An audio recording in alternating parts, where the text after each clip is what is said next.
Bonjour à tous, bienvenue pour ce nouvel IMAG, un IMAG traditionnel tous les ans puisque nous recevons aujourd'hui Roland Buton, président du comité d'organisation de la foire exposition de Luçon. Rendez-vous incontournable, donc forcément IMAG incontournable avec vous. Bonjour Roland. Bonjour Roger. Alors 65e foire exposition, on va tout de suite donner les dates, c'est ce qui intéresse. 65e, donc du 15 au 19 août. Donc 5 jours cette année. 5 jours, oui, une journée de plus que l'année dernière. Mais bon, il y a des dates malheureusement qu'on ne peut pas modifier. Donc c'est effectivement 5 jours. Pour quelques-uns, c'est embêtant parce que ça fait des frais supplémentaires au niveau des exposants. Mais je pense que là, on a un week-end qui sera tout à fait correct. Surtout qu'en plus, c'est du mercredi au dimanche. Il y aura certainement du monde. On va parler de cette foire. Un petit mot d'abord parce qu'elle est particulière. Cette 65e, on l'avait évoqué à la fin de la 64e. Voilà, le projet de maison médicale sur le champ de foire vous oblige à changer un petit peu vos habitudes. Voilà, donc l'année dernière, on a eu, venant de la mairie, comme quoi une partie du champ de foire serait pour la maison médicale. Donc nous avons commencé à travailler sur un nouveau plan de la foire de 2012. Donc il va reprendre le petit champ de foire dans son intégralité. Donc effectivement, ça pose un petit peu des problèmes pour arriver à loger tout le monde avec des entrées différentes, parce que cette année, si on veut que les gens du petit champ de foire soient tous visités, il faut absolument que les entrées soient sur le petit champ de foire. Donc il y aura une entrée du côté du long de Sainte-Ursule, entre le monument aux morts. Il y aura une entrée avenue Wilson, à côté du château d'eau, qui rentrera sur le petit champ de foire, et une entrée le long des marches, je dirais en face le rond-point de la rue Saint-Mathurin. Donc ça fait 3 entrées, les 3 entrées sur le petit champ de foire pour que les gens après puissent rentrer à l'intérieur et faire un peu l'ensemble de la foire, ce qui fait que les entrées seront différentes de l'année dernière. Vous avez dû vous arracher quelques cheveux devant le plan à imaginer tout ça et faire ce nouveau plan de circulation à l'intérieur de la foire aussi. L'année dernière, j'avais déjà réalisé le plan pendant la foire pour que justement les exposants ne soient pas pris au dépourvu pour l'année 2012, parce que c'est vrai que envoyer un projet comme ça du jour au lendemain, c'est pas évident. Donc l'année dernière, j'ai passé mon temps à consoler les exposants. Pour les mettre devant le fait accompli. Et puis, on n'aime pas le changement, hein. Oh là là. Les gens n'aiment pas ça. Mais je pense que ça peut apporter, parce que c'est vrai que le terrain en herbe qu'on avait à l'époque, enfin qu'on a toujours sur le champ de foire, n'est pas très praticable pour les exposants, il y avait de la poussière. Donc tous les ans, j'entendais un petit peu cette rengaine. Et à un moment donné, il faut peut-être...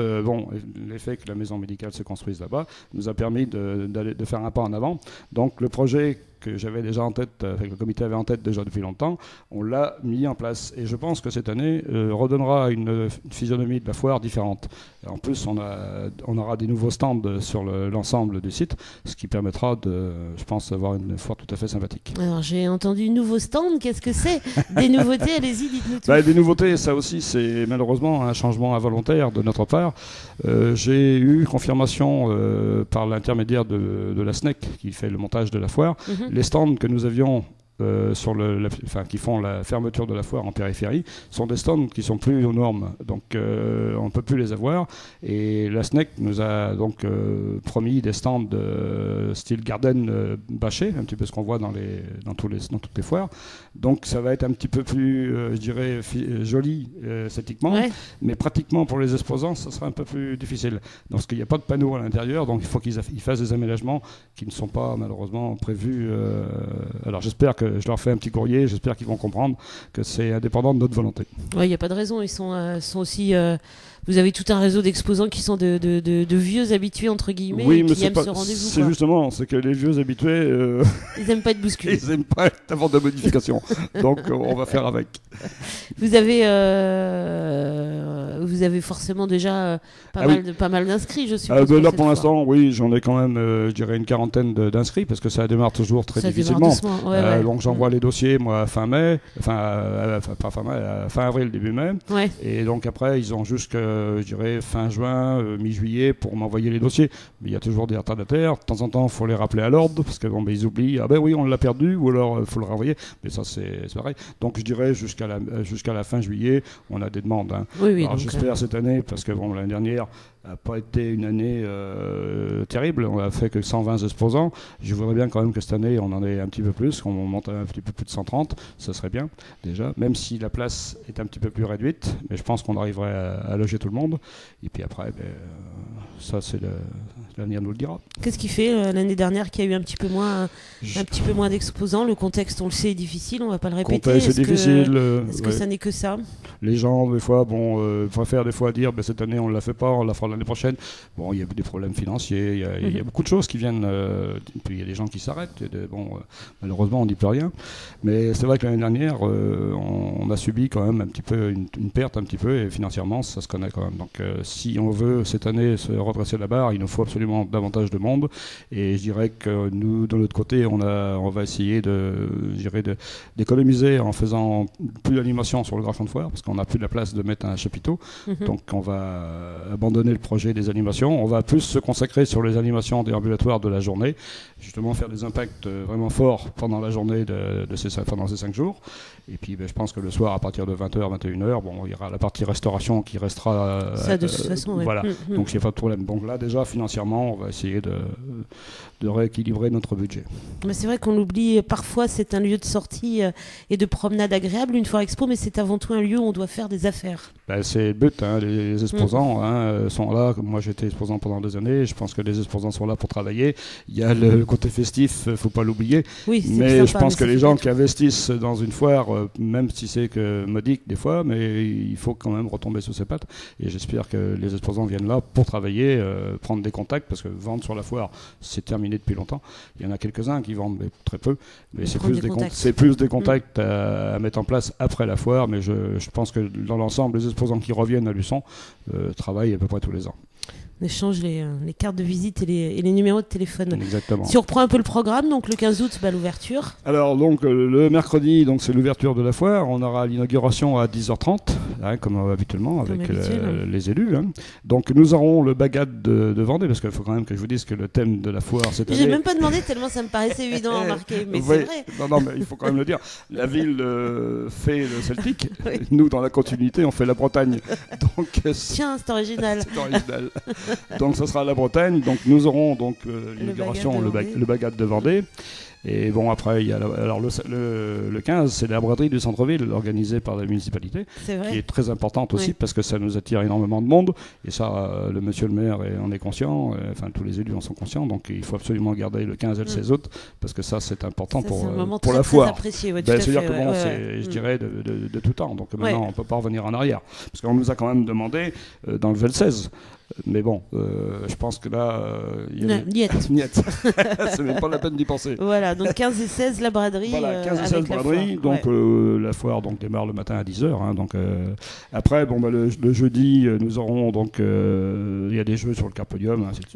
Il y a la guinguette qui doit venir. C'est une animation déambulatoire. Et nous avons une nouveauté quand même cette année au niveau des animations. Et j'ai vu ça moi sur Saint-Mexan et c'est quelque chose de super sympa. Ça s'appelle la Crinolina. Alors Crinolina, ça c'est la sirène de Bretagne. Alors c'est, je dirais, c'est un programme, c'est à voir d'ailleurs parce que c'est pour ça qu'on l'a fait venir. C'est un personnage, je dirais, un petit peu comme à Venise, vous savez, les habits de Venise, c'est un petit peu le même principe. C'est une personne qui joue du violon. Parce que je dis c'est une personne, parce qu'on ne sait pas si c'est un homme ou une femme.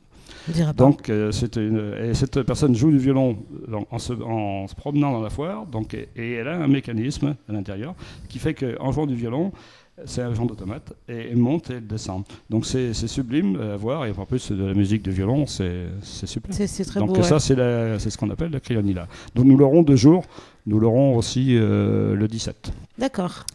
Alors vendredi 17, pareil, journée... Alors par contre, je n'ai pas précisé que le 17...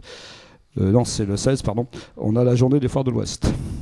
Journée des Foires de l'Ouest. Donc on reçoit nos amis exposants de foires extérieures qui nous invitent aussi. Donc c'est une journée qui est consacrée pour eux aussi.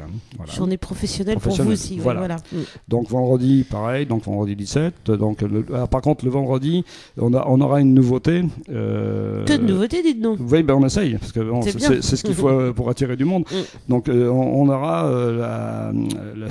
l'ASVAM, l'association ASVAM, ce sont des collectionneurs de voitures anciennes qui vont venir sur toute une journée pour faire la bourse de pièces automoto. Ah, c'est bien ça voilà. aussi. Ouais. Donc qui seront mis en place avenue Wilson, parce qu'on est obligé de barrer les routes malheureusement. Donc ils seront là la journée du vendredi et je pense que ça peut nous apporter... Et le samedi, ils seront là avec leur voiture pour faire un petit tour, un petit défilé, ouais. Pendant la course cycliste, parce que le samedi, nous avons une grande journée vélo. J'ai bien dit une grande journée parce que ça démarrera du matin. Bon, j'ai pas encore le programme de tout ce qu'il y aura sur la journée. On va garder quelques surprises pour la suite. Par contre, on sait qu'on a le Grand Prix cycliste Denis Davier qui sera toujours là et toute la journée sera consacrée au vélo, les vieilles voitures, les vieux vélos, parce qu'on aura des vieux vélos aussi. Donc ça, c'est la journée de samedi. Dimanche, c'est la clôture de la foire. Nous avons notre brocante vide-grenier que nous avons depuis quelques années. Et elle ne sera pas avenue Wilson comme c'était les autres années. Pardon. Elle sera rue Georges Clemenceau à partir de la place des Martyrs, place du Petit Bot et rue Saint-Mathurin. Peut-être en prolongement de la rue Georges Clemenceau, suivant le nombre de personnes que nous aurons. Donc la brocante sera ici. Et donc après, nous avons des animations, Gabi Willy, musicien clown, puis le tirage de la tombola. Puis après, toutes les animations des enfants, Ninja Quad, promenade poney, BMX, structure gonflable. Vraiment, je dirais... on tape dans les journées pour que les gens se sentent bien sur la foire. Pour venir en famille sur la foire. En famille sur la foire. Pour ce dernier week-end de foire. Et ben voilà un programme réjouissant du 15 au 19 août. Donc, et juste déjà noter la date. Une petite parenthèse, j'ai eu contact avec quelqu'un de Audace. Je ne sais pas si vous connaissez ce que c'est qu'Audace. C'est la lutte contre le cancer. Donc je pense que pendant la foire, nous aurons un docteur qui viendra s'exprimer au micro avec les animateurs pour parler un petit peu du cancer. Donc voilà. D'accord. Bah, de toute façon, on aura l'occasion...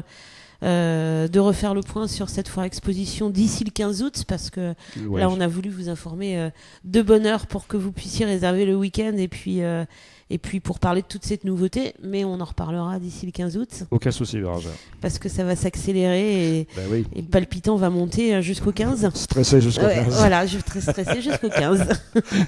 Donc je vous rappelle, 65e foire exposition aux couleurs de la Bretagne, donc bien évidemment du 15 au 19 août prochain à Luçon. Merci Roland Buton. Merci. Et puis merci à vous de votre attention et à bientôt pour un nouvel IMAG.